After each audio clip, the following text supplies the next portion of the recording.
E aí, pessoal, tudo bem? Chegamos ao final dessa pequena playlist que eu estou produzindo para vocês, para a gente poder trabalhar legal a parte de classificação biológica. Teremos uma nova playlist sobre cladística. Vou ensinar você o que é um cladograma, o que você precisa saber sobre isso. Mas isso é uma nova playlist, tá?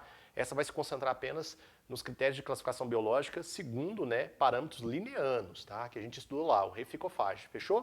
Bom, nessa aula, digamos que talvez seja a aula mais importante, principalmente se você tiver com algum objetivo de entrar numa faculdade, por exemplo, paulista, ou mesmo aqui na região do Triângulo Mineiro, os vestibulares tradicionais adoram isso aqui, então presta bastante atenção.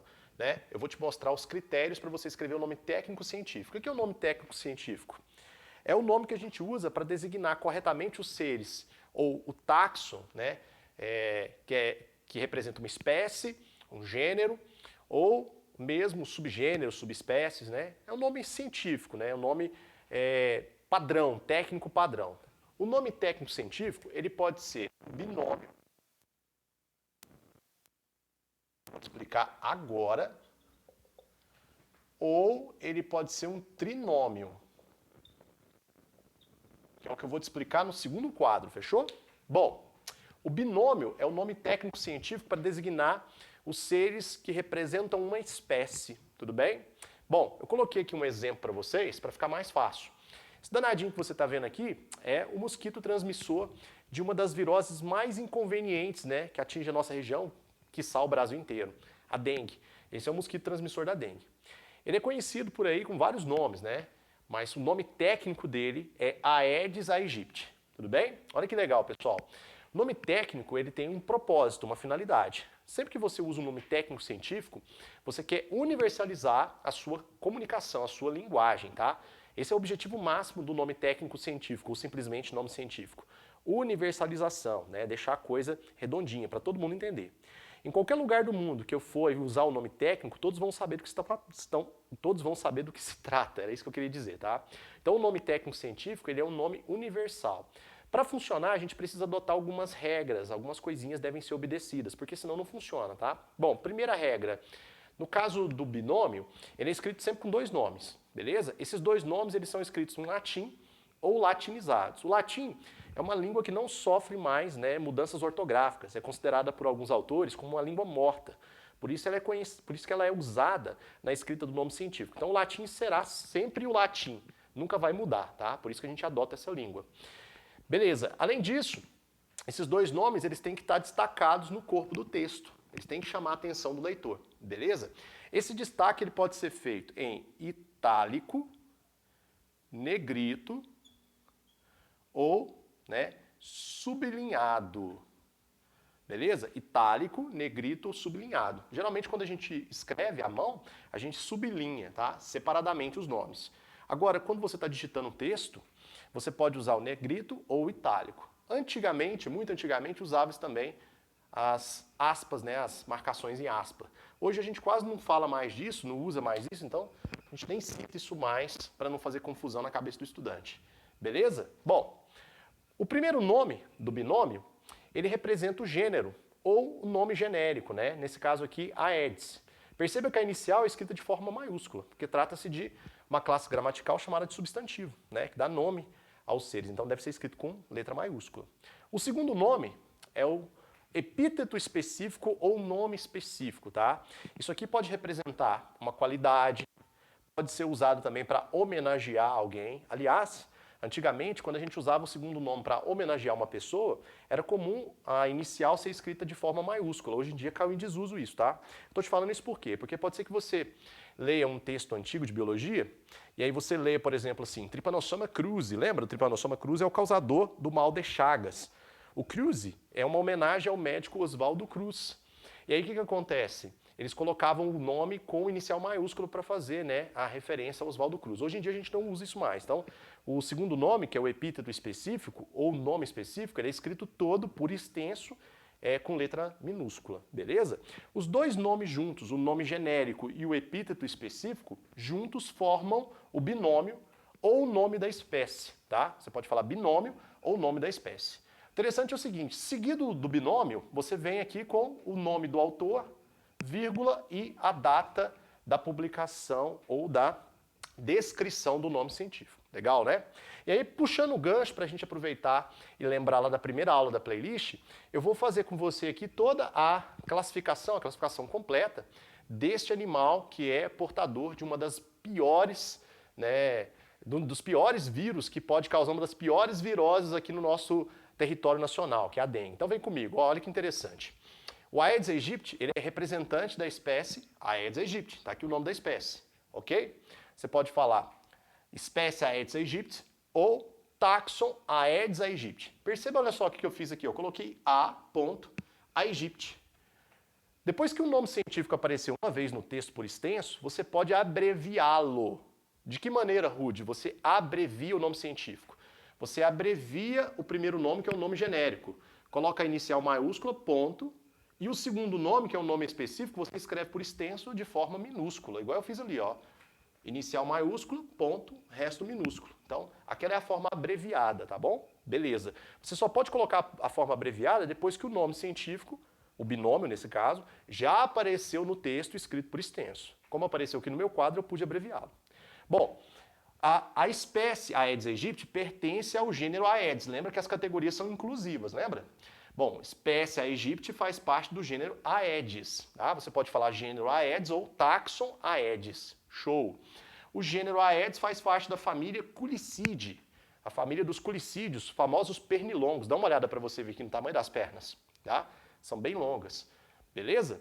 Os Culicidae, né, fazem parte da ordem Diptera. Antes da gente falar da ordem Diptera, deixa eu te dar um bizu aqui. Saca só. Observa o final aqui, ó. O final Idae. Esse final Idae, ele acusa a qual categoria taxonômica o taxon em questão está representando, está se mostrando.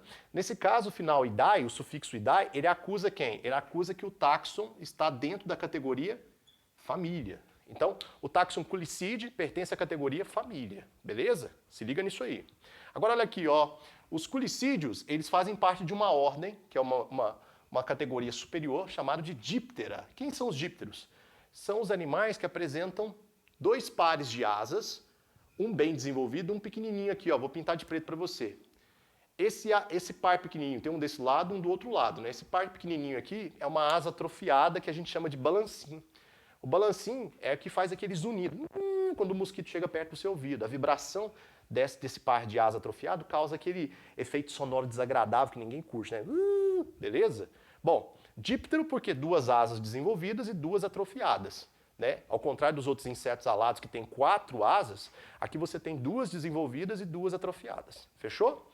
Bom, os dípteros fazem parte de uma classe, uma categoria chamada de classe insecta, que é a classe dos insetos, né? De uma forma geral, animais que apresentam, né, cabeça, tórax, abdômen e 3 pares de patinhas articuladas associadas ao tórax. Fechou? A classe insecta compõe um filo, conhecido como filo artrópoda, que é o filo dos artrópodes, né? Insetos, crustáceos, aracnídeos, né? Esses animaizinhos com patinhas articuladas. E o filo artrópoda faz parte do reino animal. E o reino animal, se você quiser colocar no nível superior, faz parte do domínio Eucária. Eu vou te pedir licença para dar uma apagada nesse quadro para a gente ver o trinômio, que é um segundo tipo de nome técnico científico. Só um minutinho. Aí, galera, ó, quadro novo, como eu prometi para vocês, com mais informações para a gente concluir essa aula de nome técnico, tá? Vamos lembrar até aqui. Nome técnico é o nome que você usa para tornar a linguagem universal, tá? Facilitar a comunicação entre os estudiosos de diferentes áreas, de diferentes regiões do mundo, tudo bem? Para evitar confusão, publicações erradas, esse tipo de coisa. Então, é um nome universal. Para dar certo, a gente tem que adotar alguns critérios, que é o que eu estou explicando para vocês nessa aula. Quando o nome técnico for um binômio, ele vai designar seres de uma espécie, vai designar a espécie. 2 nomes, escritos em latim, destacados, tá? O primeiro nome é o nome genérico, o segundo nome é o nome específico. O nome genérico sempre vem com inicial maiúscula e o nome específico ele é escrito por extenso minúsculo. O nome específico pode ser uma qualidade atribuída à forma de vida que está sendo classificada ou designada, ou pode ser uma homenagem, tá bom? Agora, existe um outro tipo de nome técnico-científico, que é o trinômio. O trinômio ele pode representar duas coisas diferentes. Ele pode representar uma subespécie ou ele pode representar um subgênero, tá? São subcategorias taxonômicas. Algumas categorias taxonômicas são tão grandes, mas tão grandes, que fica mais fácil fazer essa divisão interna, tá? Por exemplo, alguns filos são imensos, então é comum a gente dividir o filo em subfilos. É o nosso caso. Nós somos animais cordados, mas pertencemos a um filo chamado de filo craniata ou vertebrata, que é o filo dos cordados que substitui a notocorda por um conjunto de ossos irregulares que forma a espinha ou a coluna vertebral. Beleza? Aqui não é diferente. Algumas espécies, algumas categorias cresceram tanto que foi necessário você fazer, né, uma subdivisão. O que está acontecendo aqui? Vem comigo. O que é isso aqui que você está vendo? Você está vendo uma cascavel, né? As cascavéis, elas pertencem ao taxon Crotalus duriçus, ou à espécie Crotalus duriçus, tá? Primeiro nome, nome do gênero, inicial maiúscula. Segundo nome, nome específico, escrito por extenso com todas as letras minúsculas, né? Crotalus duriçus, tá aqui o animal. Bom, esse animal tem uma ampla distribuição na América do Sul. Aqui na região, né, da Amazônia, você tem duas raças ou subespécies, tá? Você pode falar subespécie ou raça, tá? Uma outra designação é variedade. Bom, você pode falar subespécie, raça ou variedade, tá? Para os animais é comum a gente usar a expressão raça para designar subespécie. Já para as plantas é comum a gente usar a designação variedade. Por exemplo, eu cultivo uma variedade de milho, eu tenho uma variedade de, sei lá, beterraba, cana-de-açúcar. Agora, quando se trata dos animais, fala, eu crio uma determinada raça animal. Fica mais fácil de entender pela maioria do público, tudo bem? Então vem cá, olha que interessante. A espécie Crotalus duriçus tem uma ampla distribuição na região amazônica, e aí a gente identifica isso aqui, ó, duas subespécies ou duas raças. Crotalus, ó, inicial do primeiro nome, nome abreviado. Crotalus duriçus duriçus. Essa aqui é a cascavel, pessoal, que existe na região das Guianas, Guiana Francesa. Então, na região da floresta amazônica, né, na parte da Guiana Francesa, você vai encontrar esta raça aí de cascavel ou esta subespécie. Agora essa aqui, ó, Crotalus duriçus terrificus, essa aqui é típica da Amazônia brasileira. Amazônia o quê? Brasileira. Tudo bem, pessoal? Interessante, né? Brasileira, escrevi certo, né? Beleza, brasileira. Agora, gente, olha que interessante. Trata-se de indivíduos de mesma espécie, com pequenas variações, né? Veja aqui, ó, terrificus, né? Ele faz referência à toxina. A toxina é mais potente na espécie, ou melhor, na subespécie brasileira. Tudo bem? Bom, e como é que eu sei identificar quando o trinômio está fazendo referência a uma subespécie? Fácil. Se liga na dica. Se liga na dica para você nunca esquecer. São 3 nomes escritos, né, sequencialmente, inicial do primeiro maiúsculo, o primeiro nome maiúsculo, o resto, né, todos os nomes escritos de forma minúscula. Sendo esse terceiro nome aqui indicando que raça, no caso dos animais, ou variedade, que é um termo que você pode usar mais para as plantas, tá? Variedade. Show? Show. Beleza. Bom, o trinômio também pode representar um outro tipo de categoria taxonômica, o que a gente chama de subgênero. Então, isso aqui seria um subgênero. Dá uma olhada nesse nome aqui, gente, que loucura. Anopheles nisurhynchus darlingi. Sabe do que eu estou falando? Eu estou falando de um mosquito pernilongo que é responsável por transmitir uma das doenças que mais matam no mundo anualmente. Esse aí é o mosquito transmissor da malária. Aqui no Brasil, ele é conhecido como mosquito prego. Então aqui, ó, trata-se do mosquito prego. Muito comum na região amazônica, região norte do nosso país, tá? Observa o seguinte, ó, Darlinge e Anopheles, ó, os dois nomes, nome do gênero, nome genérico, nome específico, epíteto específico. Entre os dois nomes aparece um terceiro nome, formando o trinômio. Esse terceiro nome é escrito entre parênteses com inicial maiúscula. ok? Quando você visualizar isso numa questão, num texto de biologia, um terceiro nome inserido entre o nome genérico e o nome específico, trata-se de um nome do subgênero. E a inicial do nome do subgênero também é escrita de forma maiúscula. E esse nome obrigatoriamente vem entre parênteses. Agora vem a parte interessante para a gente finalizar. Os três nomes que eu te mostrei aqui, na verdade o nome do subgênero, o nome da subespécie e o nome científico ou nome da espécie, eles podem ser abreviados sempre que eles já tiverem aparecido escritos por extenso uma vez no texto. Beleza? Como é feita a abreviação? É sempre o nome genérico que abrevia. Olha aqui para você ver. Tá bom?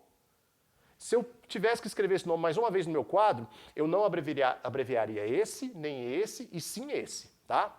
E um outro detalhe. O nome específico nunca deve ser escrito sozinho. Ele é sempre acompanhado com o nome genérico, porque senão você configura aí uma penalidade às regras de nomenclatura científica que a gente usa aí para tornar a linguagem universal, facilitando a comunicação entre diferentes estudiosos aí mundo afora. Beleza? Eu vou ficando por aqui. Assista a aula de novo se você precisar, entre em contato comigo, eu estou sempre à disposição e eu espero que você tenha gostado, sobretudo que você tenha entendido. Logo a gente vem com mais, na verdade eu, venho com mais playlists para facilitar a vida de vocês aí. Tchau, tchau!